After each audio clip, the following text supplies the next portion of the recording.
Big Dick Deviants is all catching hell in 2024. It's up for all of them. It don't matter if you Diddy or whoever you is. TG Jakes, any of them. All lies will be exposed.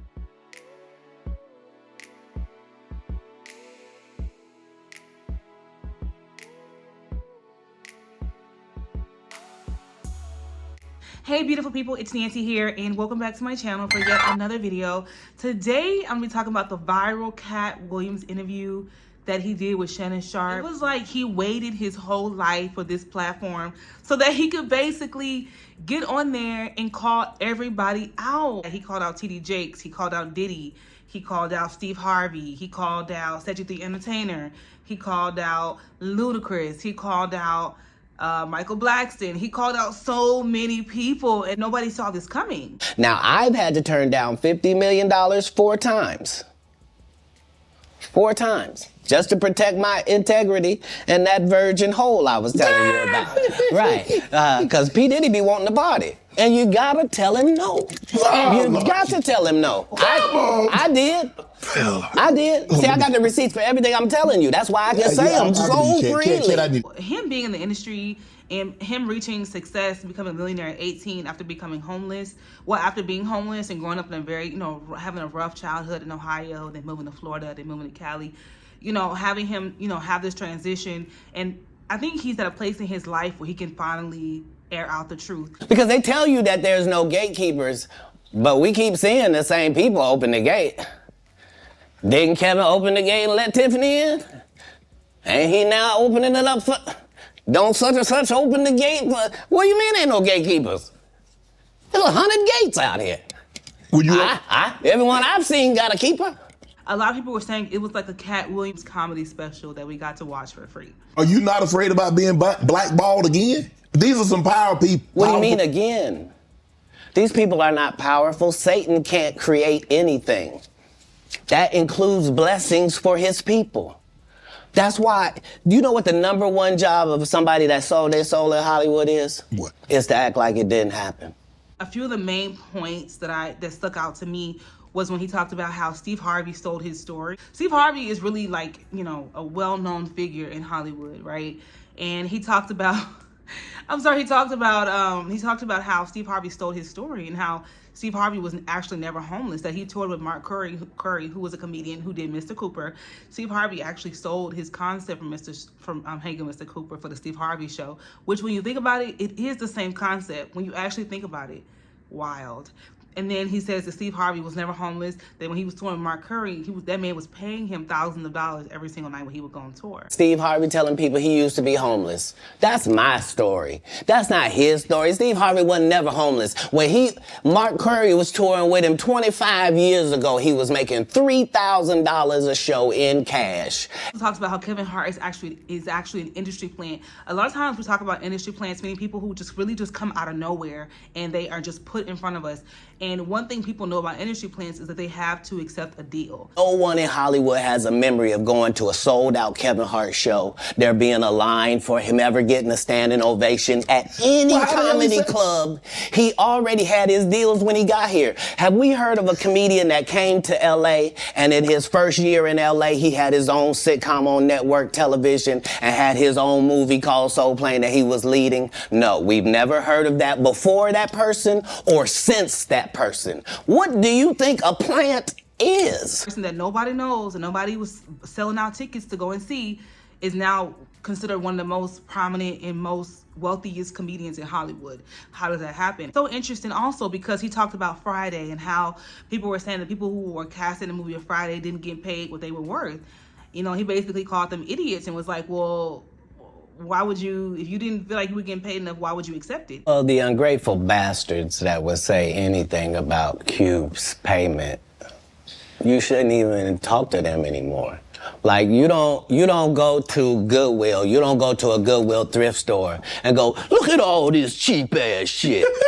Why don't you shut up?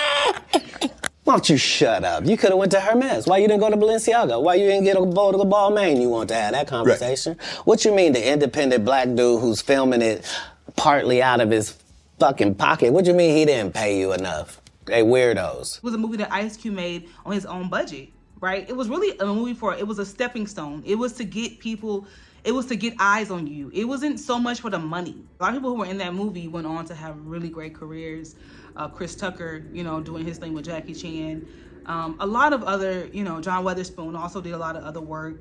Obviously, Katt Williams, Ice Cube, they all did really good work after that movie. It really put them on the map. A 5-year period, every single movie that Kevin Hart did was a movie that had been on my desk, that all I had said was, just, can we take some of this step and fetch it shit out? And then I can do it. Like, it don't need to be overtly homosexual, because I'm not homosexual, right? It doesn't need that to be funny, right? And me saying that and them going, oh yeah, no problem. And then going to give it to this other guy and having him do it just like it was. And acting like I'm a bad person because I keep standing on my standard. Talks about how he had to hold on to his integrity in this industry. Now, this is one thing that we have seen time and time again. People who are conspiracy theorists will tell you that there is this common denominator between black men who become highly successful and having to sell their soul, meaning having to wear a dress, having to become having to possess, almost homosexual-like characteristics in order to sell. Martin tried to put me in my first dress. When he had to go on his hiatus, he tell me, Katt, when I come back, I need you. You my young partner, you my brother in comedy. When I come back, just promise me that my next movie, it'll be me and you. We gonna do it together. We gonna do some buddy cop shit. I said, Martin, you got my motherfucking word, my nigga.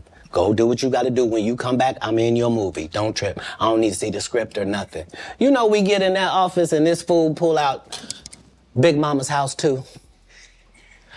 I almost died. And I gotta read this script from all these good white people, where this nigga want me to get in a dress with him. And I'm literally saying to everybody, why is he in a dress again? You already played the old lady as an FBI agent. We can play anything now. It kind of just took the whole world by surprise, and it kind of just shook everyone, because we were like, wait a minute, we were chilling, and all of a sudden we have all this information and all this truth and all this life, because there's always this speculation. My goal was to get this far in Hollywood and still have a virgin asshole and never have sucked a penis. That was my only goal. I didn't want to get with a white woman because I was scared she might have me running down the street like Jonathan Majors. There you go. See, come on, Katt. Not because I didn't like white women. I think white women are as great as any other women. But I'm not going to act like I'm not scared of them. I have a reason to be scared. You could be Kang the Conqueror, and they could take your rabbit ass down in 2 weekends. And that's the truth of the matter. So I stayed away from that. And remember, I told you the drug story from when I'm in the park. Yeah. So these are just the things. I had all of those when I came in. I already was ready for that. That's what they don't like.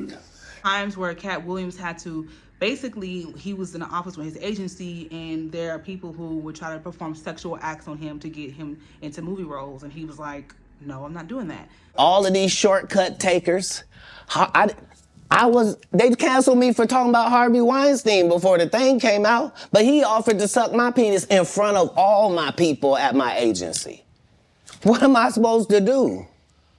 He did all of that. I'm thinking I'm the only black person on the script. I get there, there's 3 other black guys on there. Woo. Huh. So you wonder what they did to get there. I told him no. What y'all do? And this is why when I walk in a room, heads go down. He called a lot of people in Hollywood bullies, and there are people that will walk all over you to get what they want. That I was just a no-name comedian, and that he could take this joke and nobody would know. Right. The issue was that I had already done this particular joke on BET's Comic View twice. Right. It had done so well on BET's Comic View that they had made it part of the commercial. So part of the commercial of make sure you tune in to BET was you seeing me doing this joke. Right. And this joke is one of those jokes in comedy where you set it up and it takes a little longer to set it up. It takes about 3 minutes. You don't have to set it up. Right. Mark Curry had already helped me work on this joke because I thought it was good because I was getting a standing ovation on it. He had me go back in the lab and help me craft it to be an even more powerful joke. So this is not just a random joke. This is my very best joke, and it's my last joke, and it's my closing joke. Okay. 1998, I'm doing this joke. It's on Comic View. Cedric comes to the Comedy Store. He watches me in the audience. He comes backstage. He tells me what a great job I did and how much he loves the joke. 2 years later, he's doing that as his last joke on the Kings of Comedy. And he's doing it verbatim. He's just changed my car into a spaceship. I was impressed because I'm like, he's a very intellectual man, and he's, you know, he talked about how, like, he would go, when he was homeless, he would go to the library and he read 3,000 books, and he would go to the library for 8 hours a day, and he would read and he would gain this knowledge. He talked about how Chris Tucker. And the Chris Tucker that we got now is Epstein Island Chris Tucker, not Smokey. Oh, Lord. Makes you think about in the Bible, the devil says, bow down, I will give you everything that you desire. Why you think I speak with such clarity?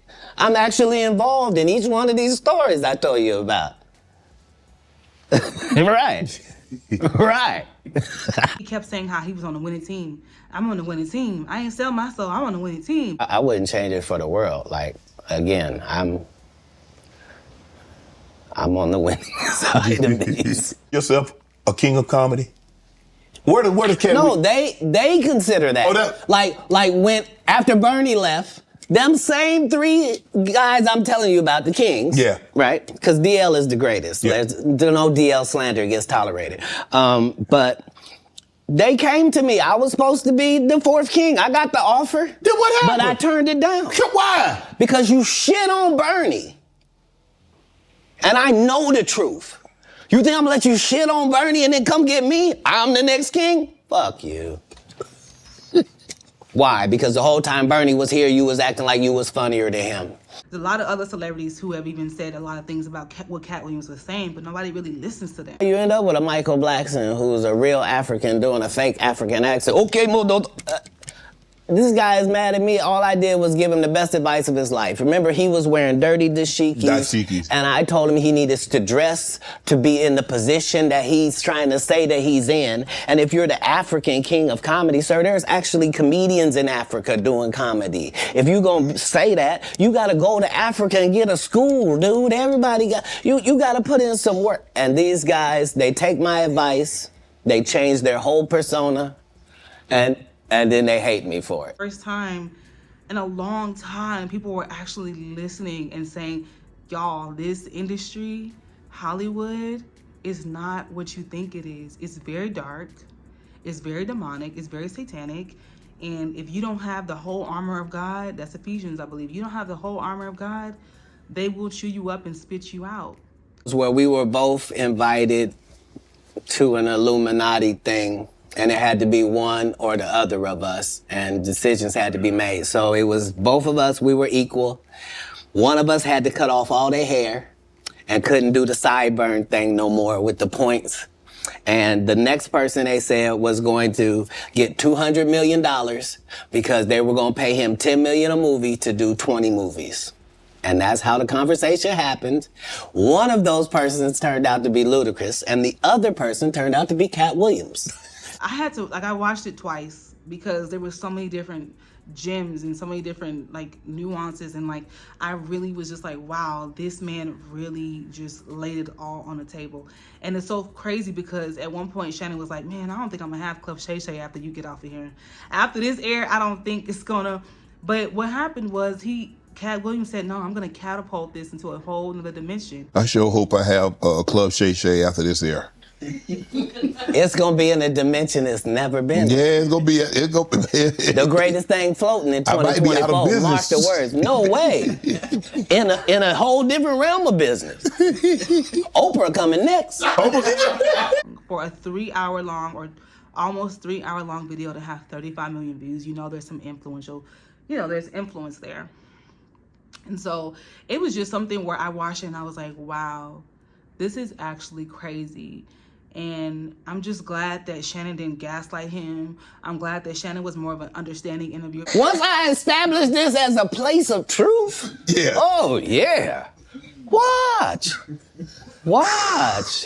God's people ain't that few. All right, you guys, so that basically sums up my commentary for the Katt Williams interview with Shannon Sharpe on Club Shay Shay. Thank you guys so much for watching my video. What was your favorite part of the interview? Comment below and let me know, and I will see you guys in my next video. Bye!